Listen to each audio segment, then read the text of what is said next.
Okay guys, so here's what I've been up to for about the past year or so.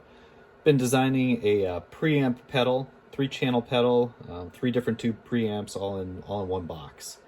This is the first version of it that's kind of put together enough to actually show and actually play and actually demo, so I wanted to go and do that here.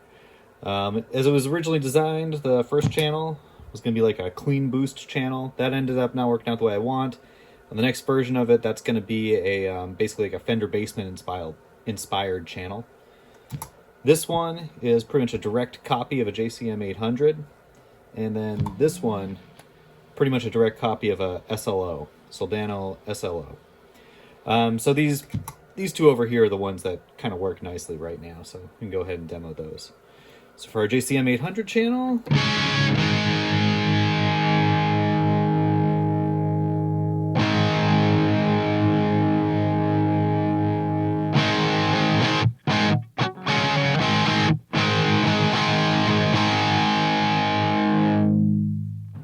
definitely doing that Marshall kind of thing.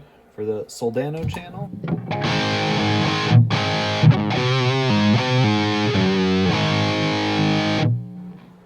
doing that sort of thing. Sounds a little bit more like a hot rod Marshall the way I got dialed in right now. So the thing I like about it that just kind of worked out this way is if you dial in a Marshall tone,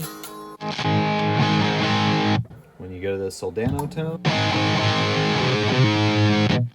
it's the same kind of thing, just a little bit more.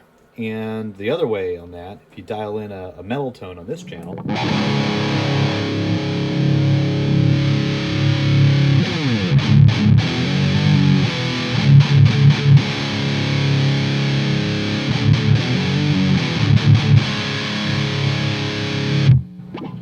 when you switch back to this one, it's the same thing, just a little bit less.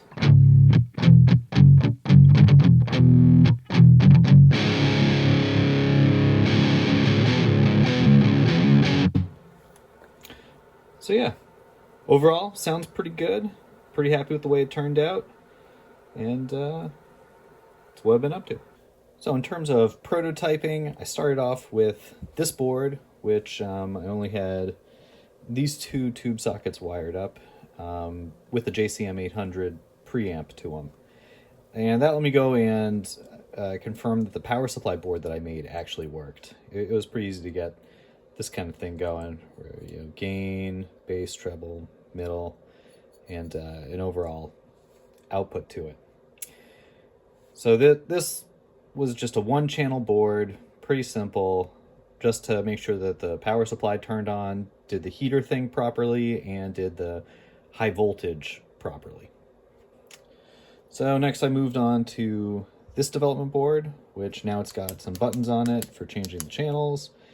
It's got a whole bunch of relays for changing the different channels, and it's got a whole bunch of these jumpers that I can remove and install depending on which channel I want to go and evaluate.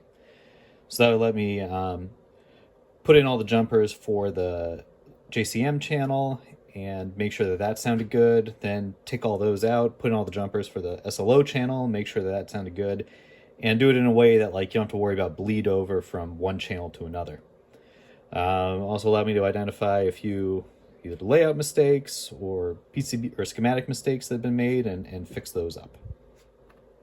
So the next one is the one that we're looking at here. And this is where you can finally do an end-to-end test on it, where it's got all the different all the channels in there. They're now actually working properly. Sound doesn't bleed through from one to the other, and it works in conjunction with the power supply board. So go ahead and turn it on.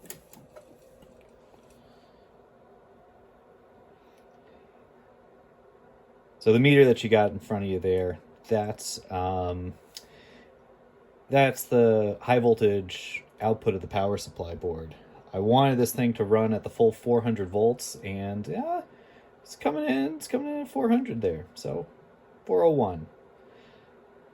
Pretty happy about that. A lot of tube preamp pedals, they'll run them at something super low, like 9 or 18 volts, or maybe they'll give you a little 60 hertz transformer to boost it up to like 200 or something like that, but really wanted to run this thing at the full 400 volts. This also let me test out the channel switching for the thing. See that all worked good. So as I was doing this one, and as I was doing the one that's in the enclosure, that's when I kind of realized that my green channel wasn't where I wanted it to be. It didn't quite sound the way that it should. And next version of the board that I get in should go and clean up all that stuff. But yeah, I think that's mostly what's unique about this one. It's the 400 volt power supply board that we got there. Again, almost everybody else is doing their tube preamp at something lower than that. And I do think it shows up in the sound. Like the Soldano channel is very, very convincing. It sounds really, really good. Okay, so I think that's all I'm going to talk about this one for now. At some point, I'll go through the entire schematic for this thing, the preamp board. There's some cool stuff in there that I thought was interesting, at least, and maybe you will too. All right, till next time.